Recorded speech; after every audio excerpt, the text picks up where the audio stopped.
ಮಕ್ಕಳಾದ್ಮೇಲೆ ನಮ್ಮ ಬಾಡಿ ಮೊದಲಿನ ಹಾಗೆ ಇರೋದಿಲ್ಲ. ಕೂದಲುದ್ರೋದು, ಹಿಮೋಗ್ಲೋಬಿನ್ ಕಡಿಮೆ ಆಗೋದು, ಡಾರ್ಕ್ ಸರ್ಕಲ್ಸ್ ಶುರು ಆಗೋದು. ಅಷ್ಟೇ ಯಾಕೆ, ಬೆನ್ನೋವು, ಸೊಂಟ ನೋವು, ಓ ಗಾಡ್, ಒಂದಾ ಎರಡ? ಒಂದು ಮಗುಗೋಸ್ಕರ ಇಷ್ಟೆಲ್ಲ ಅನುಭವಿಸ್ಬೇಕಾ ನಾವು? ಅದಕ್ಕೆ ನಂಗೆ ಇದ್ಯಾವುದೂ ಬೇಡ ಅಂತ ಬಾಳ್ಗೆ ತಾಯಿ ಹತ್ರ ಹೋಗಿದ್ದು.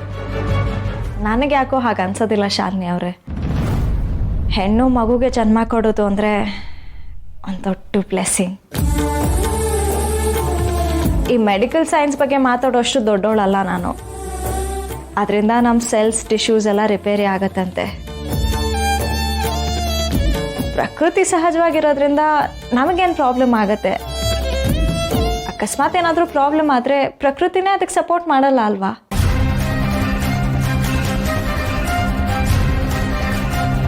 ನೀನೇನೇ ಹೇಳು ಸೀತಾ, ಆ ದೇವ್ರೊಂಥರ ಮೋಸ್ಕರ. ನನ್ನ ತಾಯಿ ಆಗಬೇಕು ಅಂತ ಎಷ್ಟು ಕನ್ಸು ಕಂಡಿದ್ದೆ ಗೊತ್ತಾ? ಆ ದೇವ್ರಿಗೆ ನನ್ನ ಹೊಟ್ಟೆನಲ್ಲಿ ಏನು ದೋಷ ಕಾಣಿಸ್ತೋ ಏನೋ, ನನ್ನ ತಾಯಿ ಆಗೋದಕ್ಕಾಗಲೇ ಇಲ್ಲ. ಆದರೆ ಈ ಶಾಲಿನಿಗೆ ಎಲ್ಲ ಇತ್ತು. ತಾನೇ ತನ್ನ ಕೈಯಾರೆ ತಾಯಿ ಆಗೋದನ್ನ ತಳ್ಳಿ ಹಾಕಿದಾಳೆ.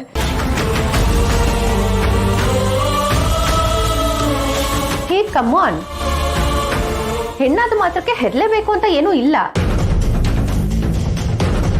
ಯಾಕೆ ನೀವಿಬ್ರು ಇಷ್ಟು ಟಿಪಿಕಲ್ ಆಗಿ ಮಾತಾಡ್ತಿದ್ದೀರಾ? ಅಮ್ಮ ಆಗೋದು ಅದೃಷ್ಟನಾ? ಅದು ನಮ್ಮ ಚಾಯ್ಸ್ ಅಲ್ವಾ? ಅದು ಅದೃಷ್ಟ ಅಂತ ನಮಗೆ ಆ ಕ್ಷಣ ಗೊತ್ತಾಗಲ್ಲ, ಅದಾದ್ಮೇಲೆ ರಿಯಲೈಸ್ ಆಗುತ್ತೆ. ಅದೇ ತಾಯಿ ತನ.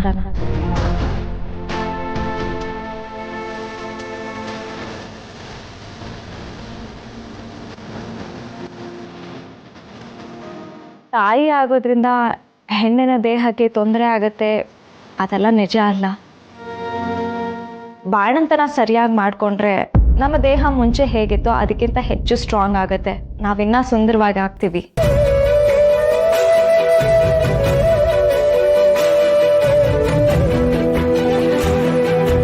ಹೌದು, ನಮ್ಮ ಸೀತಾನ್ ನೋಡು, ಸಿಹಿನ ಹೆತ್ತಿಲ್ವಾ?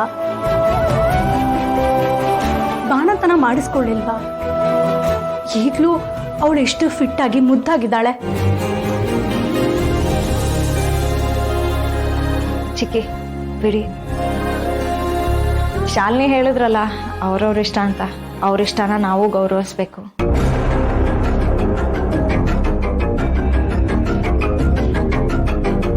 ಇಷ್ಟೇ ನಾನು ಇರ್ತೀನೋದು. ಏನ್ ಬರೀ ನಿನ್ಗೋಸ್ಕರ ಮಾಡ್ತಿದ್ದೀನಾ? ಇನ್ನೆಷ್ಟು ಜನ ಇದ್ದಾರೆ ಮತ್ತೆ? ಏಯ್, ನನಗೂನು ಕೆಲ್ಸದಿಂದ ಸ್ವಲ್ಪ ಬ್ರೇಕ್ ಬೇಕಾಗಿತ್ತು, ಅದಕ್ಕೆ ಹೇಳ್ತಿದ್ದೀನಿ. ನಿನ್ಗೋಸ್ಕರ ಮಾತ್ರ ಅಲ್ಲ, ನಾನು ನಿನ್ ಜೊತೆ ಎಂಜಾಯ್ ಮಾಡ್ಬೇಕು ಅಂತ ಇಲ್ಲಿ ಬಂದಿರೋದು. ಈಗ ಒಂದ್ ಸ್ವಲ್ಪ ಸಮಾಧಾನ ಆಯ್ತು ನನ್ಗೆ. ಈಗ ನನ್ ಗಂಡ ಒಂದ್ ಸ್ವಲ್ಪ ನಾರ್ಮಲ್ ಅನ್ನಿಸ್ತಿದ್ದೀರಾ. ಇಷ್ಟೆಲ್ಲ ಸಡನ್ ಆಗಿ ನೀವು ರೊಮ್ಯಾಂಟಿಕ್ ಆದ್ರೆ ನನ್ ಗಂಡಂಗೆ ಏನಾಯ್ತೋ ಏನೋ ಅಂತ ನಂಗೆ ಟೆನ್ಷನ್ ಆಗ್ಬಿಡ್ತಿತ್ತ. ಶೋಕ್ ಕುಡಿಲ್ಲ? ಬೇಡ, ಇನ್ನು ರಾಹುಕಾಲ ಅದ್ ಮೀರ್ಲಿ, ಆಮೇಲೆ ಕೊಡಿ.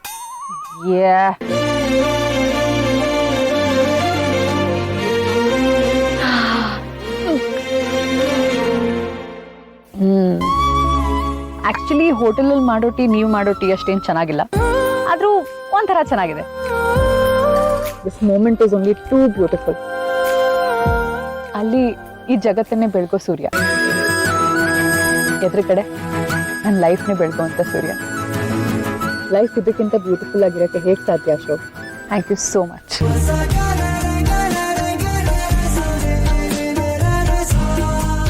ಲೈಫ್ ಇದಕ್ಕಿಂತ ಬ್ಯೂಟಿಫುಲ್ ಆಗಿರ್ಬೇಕು ಅಂತಂದ್ರೆ ಈ ಸೂರ್ಯನ ಸುತ್ತ ನೀನ್ ಭೂಮಿ ತರ ತಿರುಗೋದು ನಿಲ್ಬಾರ್ದು ಮುದ್ದು. ಇದನ್ನ ನಾನು ಬಾಯ್ಬಿಟ್ಟು ಹೇಗೆ ಹೇಳಿ? ಕುಡೀರಿ, ನಾನು ನೋಡ್ತಾ ಕೂತ್ಬಿಟ್ರೆ ಹೇಗೆ?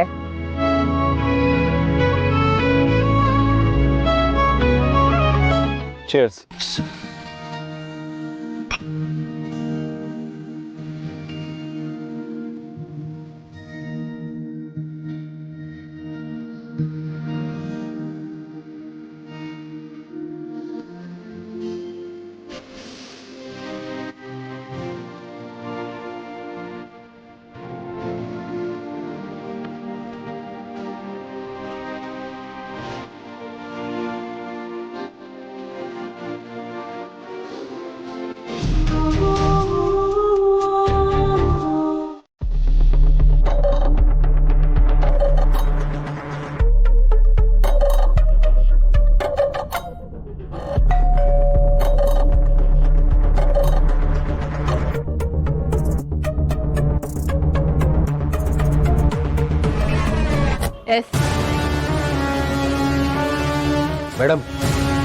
ಡಾಕ್ಟರ್ ನೋಡ್ಬೇಕಿತ್ತು.